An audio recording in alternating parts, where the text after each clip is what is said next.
আচ্ছা, এখন আমরা আছি গুরুদংমার লেকে। আর এই হচ্ছে গুরুদংমার লেকের এখনকার ছবি।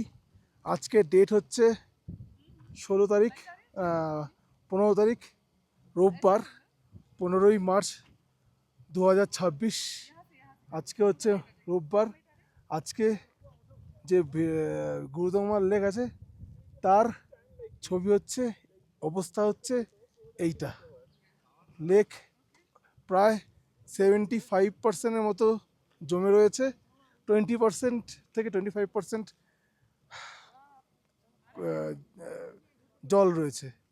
আর চারিদিকে এই অবস্থা, ঠিক আছে। অনেক টুরিস্ট এসছে এবার এখানে। পেছন দিকটা দেখতে পারো, অনেক বসার জায়গাও আছে। যারা বৃষ্টির মধ্যে আসে তারা ওখানে বসে, ঠিক আছে। এই হচ্ছে অবস্থা এখন সাথে। আর তোমাদের আমি তোমাদের বন্ধু, তোমাদের rider, the big blogger, reporting করছি গুরুদংমার থেকে।